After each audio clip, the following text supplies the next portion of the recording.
Le bar des supporters sur Maritima, bonsoir à toutes et à tous, très heureux de vous retrouver en ce mardi après-midi, 9 points sur 9 possibles, c'est ce qu'ont réalisé les Marseillais sur les 3 derniers matchs, face à Lens, face à Monaco et dimanche face à Saint-Etienne. Bonsoir Jacques Bail. Bonsoir les amis, il arrive de Bruxelles, il a l'accent, il a l'accent pointu, et méconnaissable. Parti 3 jours à Bruxelles, on l'a perdu. Bonsoir Steph Martins. Salut les potos. Est-ce que vous considérez tous les deux que l'Olympique de Marseille a franchi un palier depuis quelques semaines? Oui, et on explique pourquoi on a franchi un palier, parce que déjà, ce fameux match au Vélodrome, où c'était toujours compliqué de gagner au stade Vélodrome, on l'a fait, en plus contre Monaco, donc ça c'était loin d'être évident. Et ensuite, un état d'esprit retrouvé. Ce qui manquait à Roberto De Zerbi et à nous, c'était l'état d'esprit. C'est-à-dire, comme on dit avec Steph souvent, régulièrement, mettez-vous ensemble. Tu gagnes, tu perds, on est content quand tu gagnes, mais surtout, il faut se mettre par terre. Et les Olympiens ne se mettaient pas par terre. Là, il y a vraiment des gens, des joueurs qui ont envie de jouer. C'est pour ça que oui, on a franchi un cap. Vous mettez ça également plus sur le coup de la réorganisation des idées de jeu de De Zerbi, ou plus sur ce fameux mini-stage de Coésio? C'est un tout. Oui, il a su changer, et on en a parlé à plusieurs reprises ici. Ce qu'on attend d'un entraîneur, surtout d'un entraîneur de renom comme lui, c'est que quand la mayonnaise elle prend pas, il est là pour trouver des solutions, et c'est ce qu'il a apporté. Après ce mini-stage, je pense que ça fait du bien à tout le monde de se recentrer sur eux-mêmes, de se dire leur vérité, de passer des moments conviviaux. C'est très important aussi pour fédérer un groupe. Et voilà, et les 9 points sur 9, si tout se passe bien, te permettent aussi maintenant de préparer ta semaine sereinement, parce que quand tu gagnes, c'est beaucoup plus facile de t'entraîner, de faire passer des messages. Mais il ne faut pas oublier que samedi, il y a un gros match, et il va falloir encore répondre présent, on n'est pas encore en vacances. Jaco, tu t'agaces régulièrement, et notamment depuis dimanche, quand tu entends certains commentaires qui disent qu'on a gagné certes 2-0 à Geoffroy Guichard, mais que c'était face à un petit AS Saint-Etienne. Oui, mais les gars, tu vas leur répondre à cela. Tu as perdu contre Auxerre à la maison. Un petit Auxerre à la maison. T'as pas gagné à Donc Angers. voilà, on a gagné un petit Saint-Etienne à Geoffroy Guichard. Les gars, nous, on y était au stade. Je peux te dire que c'est un véritable stade de football. Il y avait une pression, il y avait énormément de supporters, des tifos, une ambiance, des fumigènes. C'était vraiment un stade de football. Une atmosphère, un climat détestable. Donc, il fallait faire un match après, un match convaincant, un match d'homme. Il te le dit. Et on l'a fait. Donc, à un moment donné, moi, ce que je dis aux gens, c'est que si tu es en conférence de presse, si tu rencontres Roberto De Zerbi, tu dis « Ouais, mais coach, on aurait dû gagner 4 ou 5-0 » il va te dire « Mon ami, tu crois que c'est facile de gagner les matchs ? J'ai gagné 3 matchs d'affilée contre Lens, Monaco et Saint-Etienne. À un moment donné, je pense que l'exigence, il faut mettre une barre. Trop exigeant, c'est du grand n'importe quoi. Parce qu'imagine-toi que tu fasses un petit résultat contre Lille. C'est-à-dire une petite victoire, même un petit point de but à 0 à la 92e minute. Mais les gars, on talonne le Paris Saint-Germain qui va aller, lui, à Monaco. Donc attention, il faut aussi être objectif. C'est important. Par-delà le grand retour de Valentin Rongier, qui fait un bien fou, on le sait depuis quelques semaines au milieu de terrain, on est d'accord tous les trois, il y a quand même plus de jeu qui se fait à l'OM. Oui, pourquoi ? Parce qu'on joue beaucoup plus dans la verticalité. Ça, c'est une vérité. On jouait trop à la baballe derrière, on jouait trop vers l'horizontalité, un coup à gauche, même quand nos latéraux prenaient la profondeur, ça revenait derrière, et des fois même jusqu'à Rouly. Là, tu vois qu'avec un Valentin Rongier à côté d'Heubière et un Rabiot beaucoup plus haut, Rongier, il essaye 8 fois sur 10 de jouer de l'avant. Et ça, tu vois, il y a un changement fou. Et moi, ce qui m'a plu, surtout face à Saint-Etienne, c'est la rapidité d'exécution. Ça faisait pas plus d'un contrôle, une passe. Et ça allait très, très, très, très vite. Et voilà, quand tu arrives à jouer vite avec des joueurs de talent, parce qu'on a des joueurs de talent, et que tu vas de l'avant, tu as le résultat que tu as vu face à Saint-Etienne. Il y a eu le résultat, certes.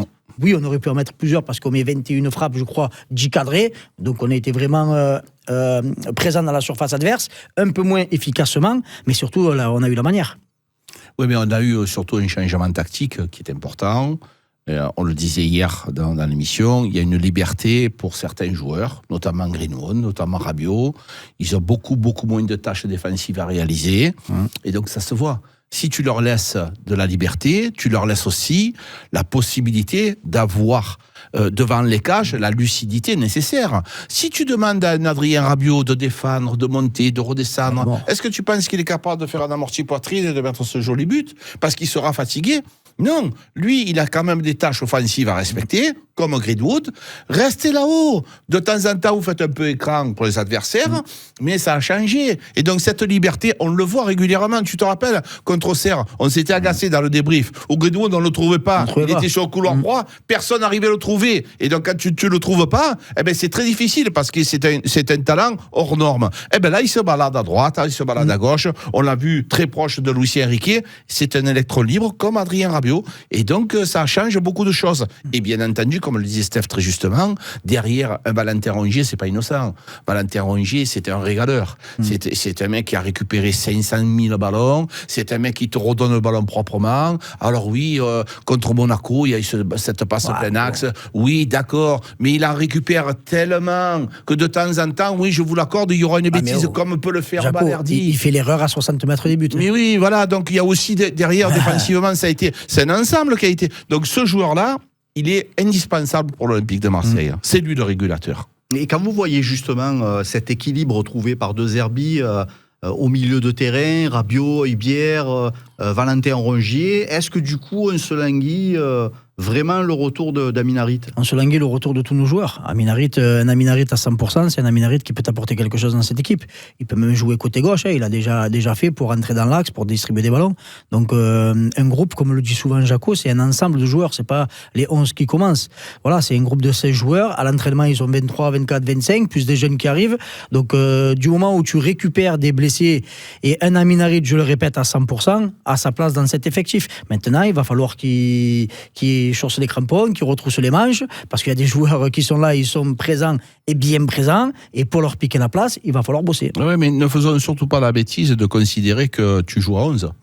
Si tu penses que chaque match, tu vas aller jouer à 11, le jour qu'il y a un suspendu, un blessé, une petite déchirure, celui qui joue pas, il va te dire, écoute, je vais te faire revoir, pourquoi moi, tranquille, je vais faire comme je dois faire, c'est-à-dire peu de choses. Donc il faut être vigilant. La gestion d'un groupe, Marco, c'est très très important, c'est essentiel pour la longévité, parce qu'il va y avoir la Coupe de France, même si on n'a qu'un match par semaine, attention, il faut savoir garder tout ce groupe concerné. On va en parler hier aussi du cas Mopé avec Wai. Il y a beaucoup de joueurs comme ça. Ulysse Garcia avec Quentin Merlin. Ulysse Garcia, il ne faut pas le zapper, le mettre complètement de côté, même si Quentin Merlin est bon. On ne peut pas aussi de l'autre côté faire jouer comme Uriot, sans faire jouer de temps en temps Lirola en Coupe de France. Il faut que tout le monde soit un petit peu intéressé. Et le cas d'Amin Harit, c'est quand même un joueur important de notre effectif, capable de faire des bonnes passes. Dans certains matchs, il peut commencer, il peut débuter le match parce qu'il a des capacités, il a des qualités pour pouvoir le faire. Selon les adversaires, tu peux changer de joueur. Donc voilà, il faut savoir l'expliquer aux joueurs. Si tu lui laisses dans un coin comme ça, Jonathan Rowe, c'est un joueur important. Si tu le laisses, tu le fais jamais jouer et tu le fais rentrer 5 minutes, à un moment donné, s'il s'agace, ça sera logique. Jaco en parlait tout à l'heure, quand vous entendez De Zerbi en conf de presse à la fin du match, rappelez que il voyait son équipe, il voyait ses joueurs désormais, et dans l'état d'esprit, et dans la mentalité, et dans le mental, plus fort qu'il y a quelques semaines. Est-ce que vous êtes d'accord avec le coach italien de l'OM? Oui, quand tu gagnes à Lens, tu gagnes Monaco au domicile, tu vas gagner à Saint-Etienne, comme l'a expliqué Jacques, dans un stade qui est loin d'être facile. Bien entendu qu'on a vu du changement au niveau de l'impact, de l'intensité, même de la technique. Le fait de les avoir changé tactiquement, ça apporte beaucoup plus d'équilibre, beaucoup plus de verticalité, beaucoup plus d'assurance aussi derrière, où Kondogbia est au niveau, il faut le dire aussi. Voilà, quand il a été moins bon, on a su le dire. Quand il est bon, il faut savoir le dire aussi. Même après, quand il est remonté d'un cran au milieu, il a fait le travail.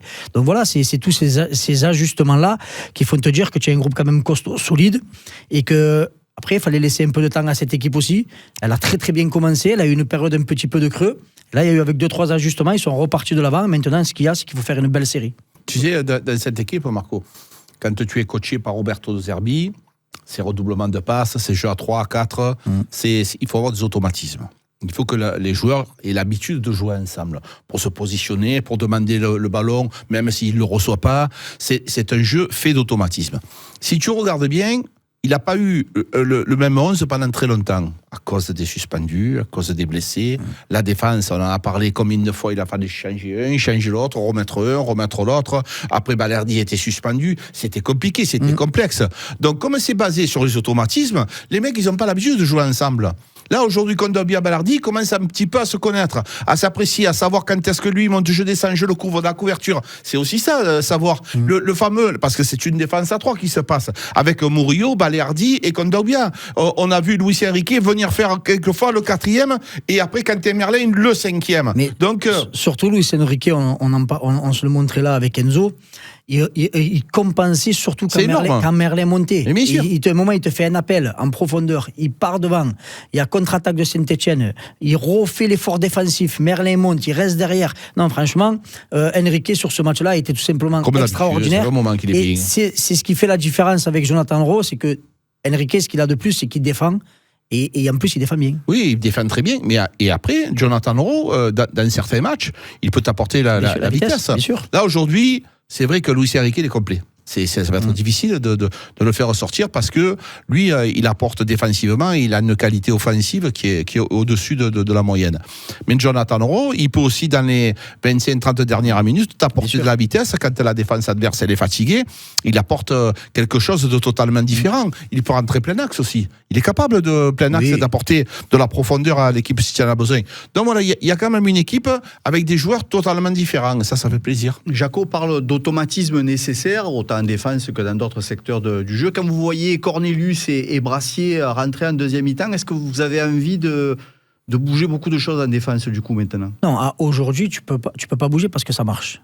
Donc pourquoi changer quand ça fonctionne bien? Maintenant, comme le disait Jacques, ça va être la manière comment tu vas gérer ces deux joueurs-là, comment tu vas les impliquer dans le groupe. On a vu à la fin du match, au coup de sifflet final, De Zerbi prendre Brassier dans les bras. Et ça veut dire beaucoup de choses.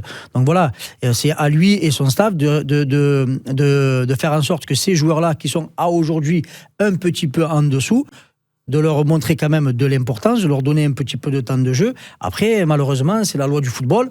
C'est à eux, quand ils vont être appelés sur le terrain, à faire le nécessaire pour réintégrer ce 11 titulaire. Mais à aujourd'hui, ni l'un ni l'autre a sa place dans cette défense. Ah oui, mais un bon coach, c'est ça, c'est aussi son travail. Ceux qui sont en forme, qui jouent bien, c'est facile. Tu les mets sur le terrain, ils rigolent, ils sont contents, on gagne, tout va bien. Tout le reste, tu ne peux pas le laisser sur le côté et pas t'en occuper. Donc Brassier, il avait besoin, je pense, de soutien moral, de soutien mental, et il est vigilant.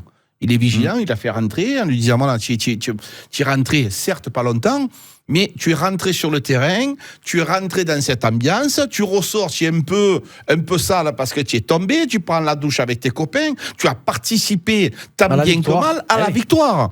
Celui qui rentre pas du tout, il est sur le banc, les chaussettes elles sont propres, on les remet dans le sac. Tu vois, c'est totalement différent. Donc le fait de le faire rentrer à l'extérieur, c'est moins difficile, parce qu'au Vélodrome, on sait qu'avec ce qui s'est passé, c'est difficile pour Lilian Brassier. Là, il le fait rentrer à l'extérieur un petit moment. Donc, c'est toute une gestion psychologique. Et il l'embrasse, ils sont contents. Et donc, ça l'aidera à passer ce cap. C'est pas la première fois que vous le signalez, ça. Hein, le fait que Lilian Brassier parte faire une embrassade à son coach, que Kelly Wahi soit super content alors qu'il n'a pas été aligné au coup d'un mois, mais qu'il était content quand même d'avoir participé à cette belle victoire. On sent un Roberto De Zerbi content d'avoir du mental retrouvé chez ses joueurs, mais content aussi de voir que les nouvelles idées de jeu, elles commencent à être assimilées. Bien sûr. Mais on l'a vu, face à la défaite contre Auxerre et contre Paris, voilà, il était en furie en conférence de presse. Et donc, quand ça va mal, il faut dire les choses. C'est une vérité. Après, il y a beaucoup de choses qui doivent rester dans le vestiaire. Je parle de manière générale. Il faut savoir dire le mécontentement et dire la vérité de ce qu'il n'aimait pas. Et quand ça va bien, il faut le montrer aussi. Voilà, donc c'est tout ce qu'on lui demande. Et cet entraîneur, c'est pour ça qu'il est apprécié. C'est parce qu'il ne triche pas. Non. Il triche pas et il dit les vérités. Quand c'est bien, c'est bien. Quand c'est pas bien, c'est pas bien. Et des fois, j'ai l'impression que c'est un supporter, la manière qu'il a de parler. Ouais, mais ça vaut de l'or. Voilà, bien sûr, ça vaut de l'or. Moi, je préfère ça que des langues de bois à la Rudy Garcia. On a perdu 3-1, mais on a gagné à deuxième mi-temps. C'est pour dire ça, tu restes chez toi, on n'a pas besoin de toi. Voilà, donc je préfère un entraîneur franc, qui va droit au but, comme elle est la devise de notre écusson, et que derrière, voilà, il arrive avec son staff, parce qu'il n'est pas tout seul, à faire en sorte que ce groupe vive bien. Et je pense que ce stage qui a été fait à Malmort a vraiment resserré les liens entre ce groupe-là. Samedi, ce sera Lille. Bien évidemment, on imagine bien un adversaire très différent de celui qu'on a affronté face à Saint-Etienne. Est-ce que vous voyez De Zerbi faire quelques retouches justement pour s'adapter au plus près à ce nouvel avant-centre, à ce nouvel adversaire qui est un concurrent direct de l'Olympique de Marseille? Ou est-ce que vous le voyez par rapport aux 3 dernières victoires consécutives, respecter les fondamentaux et pas trop bouger les choses? J'ai fait un jeu de mots aussi, face à ce nouvel avant-centre, tu fais bien de le dire, parce que Jonathan David, c'est vrai que c'est un joueur important et intéressant. Avec cette particularité, c'est un joueur emmerdant et Zegrova, c'est des joueurs qui sont quand même assez atypiques. Donc forcément, il va falloir étudier cette équipe différemment des autres. Évidemment, le match de Saint-Etienne, d'abord, c'est à l'extérieur, premièrement. Et c'est un adversaire avec moins de qualité technique. Donc cette équipe de Lille, elle a des particularités, elle a aussi certaines faiblesses, donc il faudra en profiter. Mais je pense que Lille va nous poser des problèmes, oui. Parce que c'est une équipe qui est en forme actuellement, ça roule depuis un moment, c'est des joueurs qui ont des automatismes depuis quand même pas mal de temps. Donc oui, je pense que nous on a quand même des joueurs capables de lutter contre cette équipe. Mais attention à David, parce que c'est vraiment un sacré attaquant. Il faudra bouger des choses ou pas? Non, pour moi, il faut rester avec le même 11 et après, comme l'expliquait Jacques tout à l'heure, faire rentrer un Jonathan Leroy qui peut rentrer à 25-30 minutes de la fin, apporter cette fraîcheur-là. Un Eliwaï, parce que Mopé va avoir, à mon avis, un match encore compliqué devant, pour essayer de garder le ballon, de jouer en remise, chose qui fait très très très très bien, mais c'est très épuisant, ce rôle-là, quand tu es numéro 9 de l'OM, avec ce dispositif-là, avec pas énormément de centres qui arrivent, parce que tes ailiers rentrent beaucoup pour chercher le tir, donc c'est un poste ingrat, mais qui prend à merveille, et il a l'impression de se régaler en plus, donc tant mieux. Donc un Wai qui peut montrer son bout de son nez sur le dernier quart d'heure, les 20 dernières minutes, pourquoi pas. Après, je vois à peu près la même configuration de match que face à Monaco. Ces effectifs, ils sont pratiquement équivalents. Voilà, après attention à la force offensive qu'ils ont, tu as le meilleur buteur du championnat, tu as une pépite qui est Zegrova, qui est tout simplement exceptionnelle, mais Monaco n'était pas de reste avec les joueurs qui sont arrivés au Vélodrome. 3 victoires sur 3 possibles. Est-ce que l'Olympique de Marseille envoie un signal à la Ligue 1? Et si c'est le cas, quel signal les Marseillais envoient? Tu envoies un signal qu'il va falloir compter sur nous. On était dans une situation inconfortable à un certain moment parce qu'on sentait De Zerbi agacé. On se rappelle des déclarations de Roberto De Zerbi. On sentait cette équipe un petit peu agacée. Et là, il y a quand même un vent contraire qui est en train de naître. Et quand il y a ce vent-là, c'est quand même, tu gênes les autres parce que tu as fait des résultats et des bons résultats. Alors on va effacer ceux de Saint-Etienne. Oh, ok, parce que déjà, ils vont dire ils sont faibles. Et Lens, ils sont faibles. Monaco. Le match de Lens, on a été gagné à l'extérieur. À Lens, on a fait ce qu'il fallait contre Monaco, ce fameux match au Vélodrome, je le dis tout le temps, avec cette pierre dans la chaussure, parce que c'était un piment de ne pas gagner au Vélodrome. Et paradoxalement, tu ne gagnes pas contre Auxerre, mais tu gagnes contre Monaco. Donc, il s'est passé quelque chose. Alors, c'est vrai que si on avait gagné contre Reims, contre Angers, contre Auxerre, on serait devant le Paris Saint-Germain. Oui. D'accord, mais quand même, il faut essayer. Ça ne peut pas aller d'un coup d'un seul comme ça. Non. Nous, on est des sudistes, on est vite en haut, vite en bas. Moi, le premier, des fois, ça y est, on va finir premier, après, on va jouer le maintien. On est comme ça, nous, dans des briefs, on s'affole. Puis après, quand tu commences un petit peu à te poser, tu te dis, bon, les gars, on a commencé au mois d'août avec Roberto De Zerbi, on est en train de progresser tranquillement, un effectif pratiquement remanié à 90 voire 95%. Quand on parle de Rouli, tout le monde a progressé pour l'instant. Donc franchement, moi je pense qu'on peut faire quelque chose. Est-ce que les signaux que tu envoies, c'est pas aussi à destination de quelques recrutements potentiels pendant le mercato d'hiver, les gens qui sont approchés par l'Olympique de Marseille, on parle de certains grands noms, peuvent pas se dire l'OM c'est quand même deuxième, c'est ambitieux comme effectif, c'est ambitieux comme club, etc. On peut se laisser tenter très volontiers. Mais bien sûr, c'est clair que si tu es deuxième du championnat à l'ouverture du mercato d'hiver, il faudra te renforcer. Tu attireras pas les mêmes joueurs que si tu es 14e ou 15e. Donc bien sûr que de faire une bonne première partie de saison, c'est important aussi. Ça te permet aussi de te jauger par rapport aux équipes du championnat. Aujourd'hui, tu tapes Lyon, tu tapes Nice, tu tapes Lens, tu tapes Monaco. Hormis Paris, mais on le sait que Paris a des années d'écart d'avance, mais sur un match, on est bien entendu, tout est possible. Et ce qui s'est passé au Vélodrome au niveau de l'attitude, on l'a dit à plusieurs reprises, c'était inacceptable. Mais hormis ça, tu fais un sans faute aujourd'hui contre tes concurrents directs.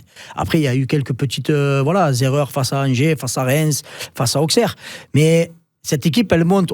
Le but, c'était d'où on part, où on est aujourd'hui. Est-ce qu'il y a eu une progression? Oui. Est-ce qu'il y a une remise en question? Oui. Est-ce qu'il y a des joueurs qui ont pris leurs responsabilités? Oui. C'est ça qu'il faut retenir. Donc maintenant, il faut se servir de ça, comme je le disais auparavant, pour essayer de faire une série de 5, 6, 7, 8 matchs sans perdre. Et là, après, tu vas commencer, parce qu'il faut regarder le classement, et on est à 2-3 points du 5-6e. Donc c'est un championnat serré. Et pour pouvoir te détacher, il va falloir faire une belle série. Pour attirer, comme la question que tu demandais, Marco, pour attirer, c'est un argument supplémentaire, mais c'est pas le seul. Malheureusement, d'abord, c'est financier. Est-ce que tu as des capacités financières pour faire venir les joueurs? Ça, on le sait tous, c'est le b.a.-ba. Ensuite, il y a Roberto De Zerbi apporte aussi beaucoup. C'est-à-dire qu'il y a certains joueurs qui vont venir parce que c'est Roberto De Zerbi avec une méthode de travail qui est quand même différente des autres. Un amène l'autre. Adrien Rabiot peut amener des joueurs parce que c'est un joueur de talent et il a des connaissances. Et les gars qui appellent, qu'est-ce que tu en penses? Alors comment ça se passe? Que les gens se disent c'est un genre de calibre de joueur qui n'a pas hésité à venir. Il y a la vie aussi, si tu veux, la vie. Parce que il y a des joueurs qui sont dans des grandes capitales et qui vivent la nuit, qui sortent, qui ont il y a plein de choses aussi. La vie à Marseille, est-ce qu'elle est confortable? Est-ce qu'elle est inconfortable? On sait tous qu'il y a des problèmes de sécurité. Ils en parlent aussi autour de parce que c'est peut-être monté en épingle, ça peut aussi faire peur à certains joueurs. Donc il y a plein de choses pour pouvoir éventuellement recruter un joueur. Mais le début de tout, c'est l'argent. Et avec l'argent, tu as fait dire quelques-uns. Après, tu as aussi le stade, le Vélodrome quand même, de jouer dans ce stade-là quand ça marche. C'est tout simplement exceptionnel. Quand je dis quand ça marche, c'est-à-dire l'appui du public. Quand ça va moins bien, le public a toujours poussé, même quand ça allait moins bien. Mais c'est clair, comme le disait Jacques, nous, sudistes, on peut te monter très, très, très, très, très, très haut, comme on peut te descendre très, très, très, très bas aussi. Mais c'est le jeu qui en vaut la chandelle, parce que quand tu reprends les matchs de Leipzig, quand tu prends la victoire face à Paris en Coupe de France, quand tu vois ce stade-là de la manière qu'il pousse, il te donne des ailes, je te le dis. Allez, l'Olympique de Marseille, en tout cas, est deuxième du classement. Forcément, l'équipe du BDS s'en réjouit cette semaine. C'est tout pour aujourd'hui. Merci les frérots. Et oui, terminé. 40 On va nous pousser. C'est l'heure. Pousser dehors, c'est l'heure. Merci Steph. Toujours un plaisir, les copains. Merci mon Jaco. Merci les amis. Le replay vidéo, bien sûr, du bar des supporters à retrouver sur maritima.fr et sur la chaîne YouTube Maritima Média. À demain, 18h. Toute la saison sur Maritima, avec votre concessionnaire Nissan Marseille, l'Estac et Aubagne Groupe Morin. Suivez en direct l'Olympique de Marseille. Samedi 14 décembre à 17h, l'OM reçoit Lille. Vivez le match en direct sur Maritima, en compagnie de Karim Attab et Jacques Bail. Avec notre partenaire, votre concessionnaire Nissan Marseille, l'Estac et Aubagne Groupe Morin. Nissan, Defy Ordinary, défiez l'ordinaire.